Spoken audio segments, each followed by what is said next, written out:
Hotel এবং রেস্টুরেন্টের পোলাও এবং বিরিয়ানিগুলো কিন্তু উপর দিয়ে শক্ত আর ভিতরে কিন্তু সফট নরম তুলতুলে। এই সফট হওয়ার কারণগুলো কিন্তু আজকে রেসিপির মাধ্যমে তুলে ধরবো। সবাই ধৈর্য সহকারে ভিডিওটি দেখে যাবেন।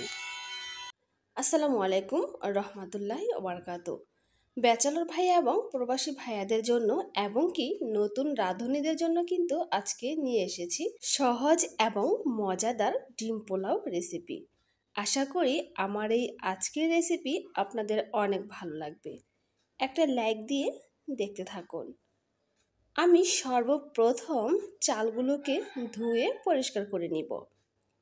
আজ আমি 1.5 কেজি পরিমাণ পোলাও চাল দিয়ে ডিম পোলাও রান্না করব। তো চালগুলো আমি খুব ভালোভাবে ধুয়ে পরিষ্কার করে নিব। যখন চালগুলো ধোয়ার পরে স্বচ্ছ পানি বের হবে তখন কিন্তু বুঝে নিতে হবে চালগুলো ধোয়া হয়ে গিয়েছে। চালগুলো আমি ভিজিয়ে রাখবো 30 থেকে 40 মিনিট। দিকে আমি আমার প্রয়োজন অনুযায়ী ডিমগুলো সেদ্ধ করে কিন্তু খোসা থেকে ছাড়িয়ে নিয়েছি। এখন মাঝখান দিয়ে একটু দাগ কেটে দিচ্ছি যাতে মশলাগুলো ডিমের মধ্যে খুব সহজেই ঢুকে যায়। এদিকে একটা প্যান বসিয়ে দিয়েছি। এখন আমি ডিমগুলো ভেজে নিব। তো আমি তেলের পরিমাণটা একটু বেশি দিয়েছি কারণ এই তেল দিয়ে আমি পেঁয়াজের বেরেস্তা করব আর এই তেল দিয়ে কিন্তু আমি ডিম পোলাওটা রান্না করব। অবশ্যই বেরেস্তা করার সময় তেলের পরিমাণটা একটু বেশি দেওয়ার চেষ্টা করবেন। এতে কিন্তু আপনার ডিম পোলাও থেকে খুব সুন্দর একটা ফ্লেভার আসবে। তো ডিমগুলো ভাজা হয়ে গিয়েছে, একেবারে বেশি করে ভাজা যাবে না, এতে কিন্তু ডিমের উপরের লেয়ারটা শক্ত হয়ে যাবে।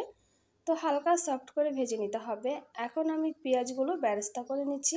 2 কাপ পেঁয়াজ আমি মিহি কুচি করে কেটে নিয়েছি। এখন সম্পূর্ণ পেঁয়াজগুলো কিন্তু আমি বেরেস্তা করে নিচ্ছি। তো আপনারা দেখতেই পাচ্ছেন। অবশ্যই বেরেস্তাটা খুব ভালোভাবে করে নিতে হবে যাতে পেঁয়াজগুলো পুড়ে না যায়। আর পুড়ে গেলে কিন্তু আপনার ডিম পোলাওটা কালো হয়ে যাবে এবং খেতে কিন্তু তেতো লাগবে। তো দেখুন, একেবারে চুলার হাইট কমিয়ে দিয়ে কিন্তু আপনারা এই পেঁয়াজের বেরেস্তাটা করে নেবেন। তো আমার পেঁয়াজের বেরেস্তাটা হয়ে গিয়েছে। এই তেলের মধ্যে এখন নাড়াচাড়া করলে কিন্তু এই পেঁয়াজগুলো একেবারে শক্ত এবং লালচে কালার হয়ে যাবে। পেঁয়াজ বেরেস্তা হয়ে গিয়েছে। এখন আমি বড় একটা পাতিল নিয়ে নিব। এর মধ্যে আরও খানিকটা তেল দিয়ে দিব।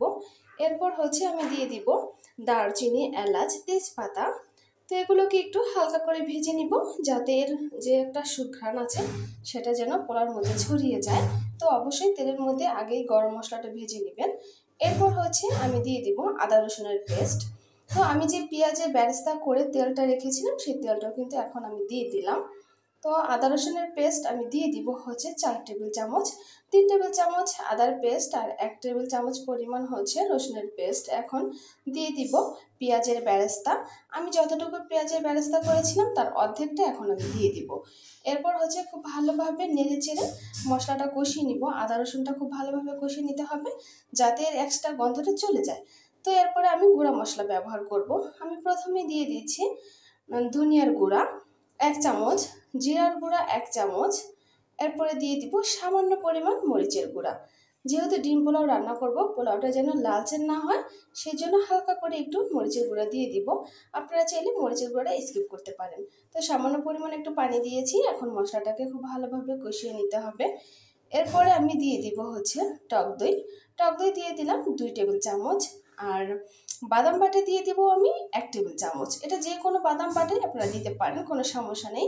এখন দিয়ে দিচ্ছি আস্তা কাঁচামরিচ। অনেকগুলো কাঁচামরিচ আমি দিয়ে দিলাম। তো এখন মশলাটা আবার একটু ভালোভাবে কষিয়ে নিব। মশলা তো ভালোভাবে কষিয়ে নিতেই হবে, সেটা যে কোনো রেসিপি রান্না করার ক্ষেত্রে মশলা ভালোভাবে কষিয়ে নেবেন, তো আপনার রান্না ভীষণ মজা হবে। তো মশলা কষানো হয়ে গিয়েছে। এখন আমি চালগুলো দিয়ে দিলাম। চালগুলো কিন্তু 40 মিনিট ভিজিয়ে রেখে আমি কিন্তু পানি ঝরিয়ে নিয়েছি। তো আপনারাও এটা করে নেবেন। তো এইভাবে করে নিলে কি হয়, চালটা উপরে শক্ত থাকে কিন্তু ভিতরে কিন্তু সফট থাকে, আপনার পোলাওটা সফট হবে। তো দিয়ে দিলাম স্বাদ মতো লবণ। এখন একটু ভালোভাবে নেড়ে চেড়ে চালগুলোকে একটু কষিয়ে নিব। এরপর আমি কিছুটা পানি দিয়ে দিব যাতে নিচে লেগে না যায়। তো সহজে যেহেতু বাদাম বাটা ইউজ করেছি অবশ্যই লেগে যাওয়ার চান্স আছে, সেজন্য একটু নাড়াচাড়া করতে হবে বেশি করে। তো আমি পানি দিয়ে দিলাম। পানি দিয়ে আবার খুব ভালোভাবে নেড়ে চেড়ে দিচ্ছি। এরপর আমি এর পরিমাণ মতো পানি দিয়ে দিব। আমি 1 কেজি চালে 1.5 কেজি পানি দিব। তো আপনারা কিন্তু সেই অনুযায়ী পানিটা দিয়ে দিবেন। তো অনেক সময় কি হয়, চাল পুরনো নতুন হলে কম বেশি পানি লাগে। তো আপনারা পানির পরিমাণটা একটু কমই দিবেন, প্রয়োজনে পরে একটু গরম পানি দিয়ে দিবেন। বেশি দিলে সমস্যা হয়ে যাবে, অনেক বেশি দিলে কিন্তু সমস্যা হয়ে যায়, পোলাগুলো একদম ভেঙে টেঙে যাবে।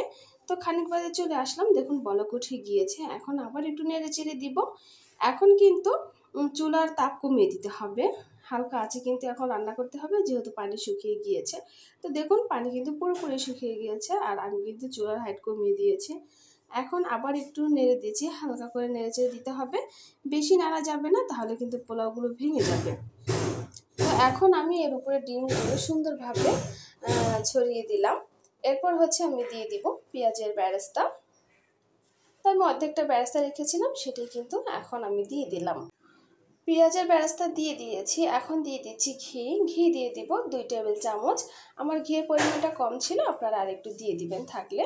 তো এখন দিয়ে দিলাম হচ্ছে আমি 2 টেবিল চামচ কেওড়া জল বা গোলাপ জল, খাবার গোলাপ জল। এখন আবার ঢাকনা দিয়ে ঢেকে কিন্তু আমি দমে বসিয়ে রেখেছিলাম 10 মিনিট। যদি আপনারা পারেন অবশ্যই আর খুচুন দিয়ে বা কোনো কিছু দিয়ে না নাড়াচাড়া করে 2 হাত দিয়ে ধরে কিন্তু একটু ঝাঁকিয়ে দিবেন, যদি আপনারা পারেন। যেহেতু আমার চুলাটা উঁচু, আমি ঝাঁকিয়ে দিতে পারিনি, তাই একটু নেড়ে চেড়ে দিয়েছি। তো অবশ্যই একটু ঝাঁকিয়ে দিলে, উল্টো পাল্টা করে দিলে কিন্তু আর পোলাওগুলো ভাঙে না, খুব সুন্দর হয়। তো এইভাবে কিন্তু আমি শেষমেশ ডিম পোলাওটা রান্না করে নিলাম, আর এতটা লোভনীয় হয়েছে খেতে, যেটা বলে বোঝানো যাবে না, ভীষণ মজা হয়েছে।